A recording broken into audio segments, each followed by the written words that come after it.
Tonight, in this great stadium, a new legend is born.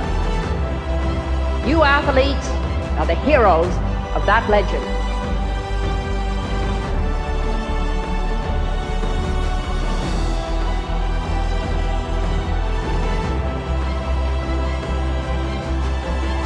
Tonight, they cheer for you.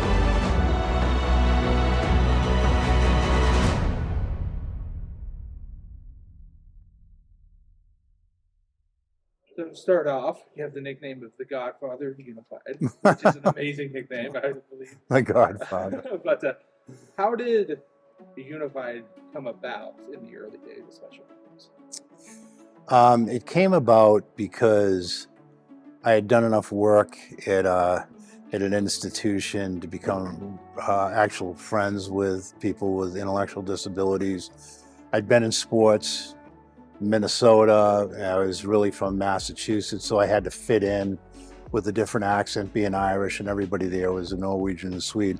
So I really went through that time period where, like, I learned how effective sports was. And at the time I was at Paul A. Dever State School, people, when I brought people out for the first time doing things, people really weren't treated well. People would head for the hills, and there were all these notions about people with intellectual disabilities at the time. I actually, when I put in for a job in the community and got Department of Developmental Services Recreation Director, and as a part of that, I had to be a part of the exodus of people with intellectual disabilities into the community and the group homes. And so I got to hear what the public had to say as people were moving out. And these were people who I knew. So to make a long story short, I knew that, I was involved with Special Olympics. And I was respected within Massachusetts Special Olympics as a coach. And they were after me to be the training director full time. And my thing to them, and I hung around with real inclusionists. So my friends were people who were at Special Olympics, but my other group of friends were the ones who were doing training for anybody who was running an agency pretty much in New England and New York. And that kind of training was pretty intense. It was 3 days of training. And what they did is they really attempted to get you to look at the subconscious way that you look at people in general. And certain things, like as an example, like, part of my thing was I had to go into a place for the elderly, and right next to it is a graveyard, and there's all these religious symbols and like things that you don't really think about until you go through this training. And at the time in Special Olympics, at the state level, it was run one way, but at the area level, where most of the people did compete, it was clowns at the finish line. There wasn't a lot of coaching. The officials didn't really officiate. It was more like a field day, even though Eunice Kennedy Shriver was like, listen, guys, you better straighten out your act. I didn't start this to be a field day. It was a field day. And the inclusionists of the time looked at us and said, that is not what you want to be. You don't want to be this segregated program, sports program, where they got clowns and all this other imagery. And my thing to them was, listen, they have the general public loving them. There's a lot of great potential there. They have access to all the athletes. And we're better off getting Special Olympics to change than we are to try to develop an organization that is inclusive, which they wanted to do. So I got the big green light by the Board of Directors of Massachusetts when I was hired to actually do a tournament, which was integrated in softball. There were 12 teams, and to get Eunice Kennedy Shriver to buy into that tournament. So I went and saw her in Utah. I then, and she said, yes, go ahead. I'm not sure I completely buy into what you're doing, but I'll let you do it, but here's the deal. I'm sending a researcher from Harvard, and he's going to be there," which he showed up, and after that tournament, he sent back a glowing report to her. And I was summoned down to her house, and I went with 6 staff of the international office, including like the president of the Kennedy Foundation. And there was a big meeting, and I, at that meeting went over what they found. And the back and forth with her was, listen, I don't want to start something where the athletes are not in the limelight. That's why I started this program, is athletes to be in the limelight. So I'm a little bit worried about that. I also don't want non-disabled people dominating the game.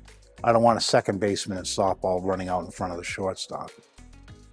So I knew all that, but my thing to her was 2 things. Number one, the research completely indicated that the non-disabled people's mindsets changed during that time period. The research also indicated that the athletes did better in their sport than they would have, because cognitively it's not easy to play the game of softball where there's 2 outs and there's a guy on third, and what do I do with the ball, and I'm on left center field. Yeah. All right. So there was a little bit of that. There was clearly a real positive change in the mindset of non-disabled people. And my thing was, look at the research. Like any of that is the stuff that I told you in Utah, and it happened. And furthermore, if you don't do this, somebody else is going to do it. And you get some heavy hitters behind us sitting back there, and they may not believe that, but listen, there's a lot of people who are really big into anti-Special Olympics, and they've got a lot of juice, and they have a different vision, and they have access to universities, and I think that we would be making a strategic error if we were not to go down that path. And she asked everybody what they thought, and out of all the people, 2 said it's a good idea, the rest said it's a bad idea, and she told everybody to leave except me. And she said, Beau Doherty, you're lucky you're from Massachusetts. So that was the beginning part, and I'll really shorten this part up. We ended up, Dr. Tom Songster got 3 other states to pilot test in the beginning. Indiana was one of them. And so there were 4 states in the initial pilot, and then there were 6 states brought in about 2 years later. And it took a real long time for her to officially say, this is a program we can do. My meeting with her was in '84.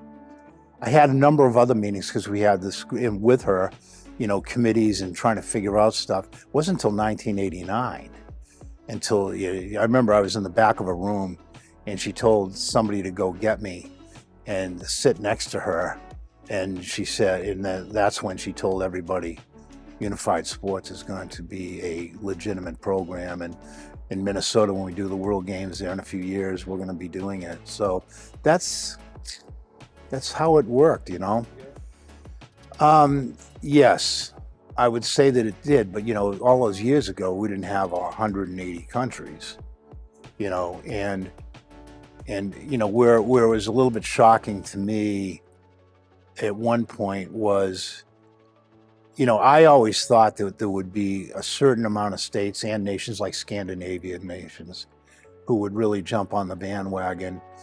And I would have to just, live with the fact that that's the way it's going to be. And some people would come on, a lot of people wouldn't. What I did not see was when 180 countries decided to do it. I didn't see, when I went after, it helped, it had a lot to do with ESPN getting involved. Once ESPN gave the $1 million a year, and then they started to throw all the footage, live footage of World Games at everybody with an emphasis on unified, that changed the game. Because then all of a sudden they could take $200,000, give it to India, and India would come up with 110,000 people doing unified cricket. And they wouldn't be lying about it. or they would get China or all of Africa. And as soon as you started, I think the lesson to be learned here with Special Olympics is that when we have good ideas, it really takes the money side for a few years to get things going. Then you allow for a state to sustain itself, and then you can kind of keep it going. When you come up with grandiose ideas and then you don't throw resources at it, it doesn't work out the way that it could. And I think, luckily for humankind, ESPN and Unified Champion Schools and a bunch of forward-thinking, inclusionary people within the ranks of Special Olympics really moved us, and Eunice Kennedy Shriver really moved us in a different direction. I remember, I was lucky to be close enough to Sergeant Shriver where I knew what he was up to. And so a lot of people don't know a lot about his story, but one of the great things about him is he was the guy that would go in and get other countries, and I was, around him enough to hear what those countries were like. And the thing, when I remember Devon State School, I would see Romania in, say, 1993. I'd see pictures of what that was like, and I'd go, it's like Denver, in 1976. And so you'd get a foothold, you'd do a World Games, or you'd get a nation like that, and you would, Special Olympics would get in there. And then as time went on with a whole completely different, let's take this traditional model and let's add non-disabled people into it. You saw a lot of philosophical changes, not only in the way that sports was run, but when you start doing that, then people are, okay, well, now we're going to do more work-related things. Oh, not, and we're not going to give people piecemeal baloney for work, and now we're going to get residential facilities that are not congregate centers where we're going to put 20 people in a house. So you saw a lot of changes like that would, that not only, we get in there, but all of a sudden other things start changing. And I think Unified clearly, when India did cricket or when China did, they did the World Games, but then followed with the whole unified approach to things, huge change. I mean, just think about 40 years ago, read about 40 years ago how China was with disabled people. And then you would know what I mean, so yeah. Well, for me, what was a little bit of a shock to me, when I announced my retirement in Connecticut, I didn't understand like how many emails and letters and parties and other things were going to take place and where those letters were going to come from. Yeah. So there was a 6-month window of holy mackerel. And as I started to get all these really nice things done for me, or these nice things said about me or things sent to me, I sat there and I really thought about, boy, you can sometimes, when you're in the middle of it, when you're in the thick of things, you don't really understand like how much of an effect you are having. Yeah. And with some of your board members here in Texas last night, I was saying that a little bit too, is that, in 4 years, you've made so much headway in a lot of different ways here. And I'm not even sure you guys actually can celebrate it, because I think you're so in the thick of things that you don't really understand like how much you've moved, but somebody from the outside can. So being the insider all these years within, being the North American chairman and all that sort of thing, you're sitting there and you're focused on all the problems, and there's like, you get your own state, then you got North America, and then you got the world stuff, and then you got Unified. And finally, when you're able to bring things to closure, then that's when you find out what you meant.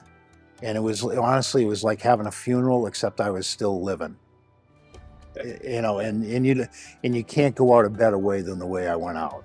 So I, you know, now it's like a new chapter. So I got to, you know, figure out like, okay, now I'm not doing that. Now I got to do regular things. And when you're so heavily involved in Special Olympics as an old timer, and you're a CEO of your own state, and then you're involved in the global way, you know, globally,